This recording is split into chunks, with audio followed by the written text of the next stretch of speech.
ചക്കരേ, ഞാൻ ഇവിടുത്തെ ഏറ്റവും വലിയ ഷോപ്പിംഗ് മാളിലാണ്. ഒരാഴ്ചക്ക് ശേഷം നാളെ എന്റെ ശ്രീകുട്ടിയെ കാണാൻ വരെയല്ലേ. എന്ത് ഗിഫ്റ്റ് വേണമെന്ന് പറഞ്ഞാൽ മതി. അതിന് എന്ത് തന്നെയാണെങ്കിലും ഞാൻ ഇവിടെ എത്തിക്കാം. പറഞ്ഞോ. എന്ത് ഗിഫ്റ്റാ വേണ്ടെന്നൊക്കെ ചോദിച്ചാ ഇപ്പൊ ഷോപ്പിലാണെന്നല്ലേ പറഞ്ഞത്. അവിടെ ഇപ്പൊ തൊട്ടടുത്ത് എന്താ ഉള്ളത്? തൊട്ടടുത്ത് ആൻ. എന്ത്? പെൻ പെൻ, നല്ല സോഫ്റ്റ് സ്വീറ്റ് ഫെദർ ടച്ച്. എന്നാ പിന്നെ അതന്നെ വാങ്ങിച്ചോളൂ. ഇത് നിനക്ക് ശരിയാവില്ല, ഇത് എനിക്കേ ശരിയാവും.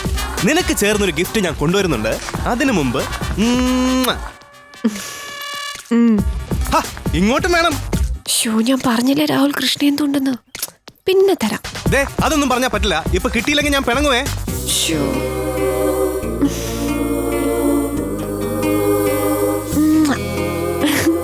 ഞാൻ പിന്നെ വിളിക്കാം. ഇതാണ് യഥാർത്ഥ സ്നേഹം. രാഹുൽ ടൂറില, അത് മറ്റൊരു രാജ്യത്ത്. പക്ഷെ മനസ്സ് നിന്റെ കൂടെയാ.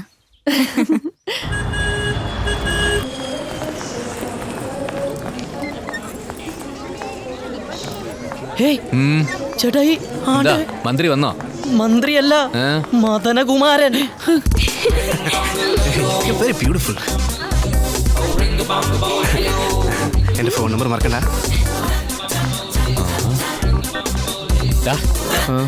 എടുക്കടാ, എടുക്കട്ടെ. എടുക്ക്.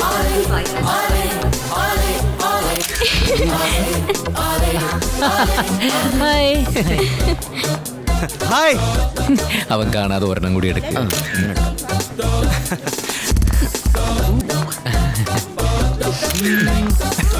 ഇത് ഒരു ഫോട്ടോ സെഷൻ ആണോ? അങ്ങനെയൊന്നുമില്ല. ഒരു മിനിറ്റ്, ഈ പോസ്റ്റർ ഒന്ന് എടുത്തേ. എടുക്ക്. ഇനി ഇങ്ങനെ എടുക്കടാ, എടുക്ക്. ഇനി ഇങ്ങനെ എടുക്ക്. ഇനി മതി. ഇതെന്റെ ഫ്രണ്ട് മുകുന്ദൻ, മുകുന്ദൻ ഭായ്. വയസ്സധികം ഇല്ലെങ്കിലും വയസ്സനാ. എന്റെ കൂടെ കൂട്ടുകൂടാൻ പേടിയാ. ഞങ്ങളുടെ ഭാര്യമാര് നല്ല ഫ്രണ്ട്സാ. ഇത് ജോൺ. ഹലോ. പോവാങ്കച്ച, ദേഹത്തോട്ടുള്ള പരിചയപ്പെടലൊന്നും വേണ്ട കേട്ടോ. കണ്ടില്ലേ, ഇദ്ദേഹത്തെക്കാൾ പഴച്ച്. Okay, see you. വാ, നെക്സ്റ്റ്. ഹലോ. ട്രിപ്പ് പോയാലോ? അവിടെ നിന്നേ. ഏതാടാ പിഞ്ചു കുഞ്ഞ്? ഇല്ല, 18 വയസ്സ് കഴിഞ്ഞു. ഫ്ലൈറ്റ് വെച്ച് കിട്ടിയതാ. മലയാളിയാ.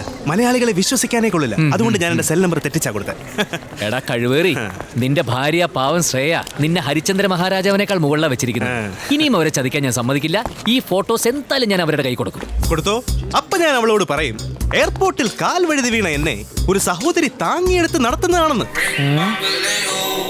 ശ്രേയക്ക് എന്നോടുള്ള സിമ്പതി കൂടും. നിന്നെ സ്വപ്നം കണ്ട് നടന്നപ്പോഴാണ് ശ്രേയെ ഞാൻ സ്റ്റെപ്പ് തെറ്റി വീണെന്നും കൂടി പറഞ്ഞാൽ ഡബിൾ സിമ്പതി.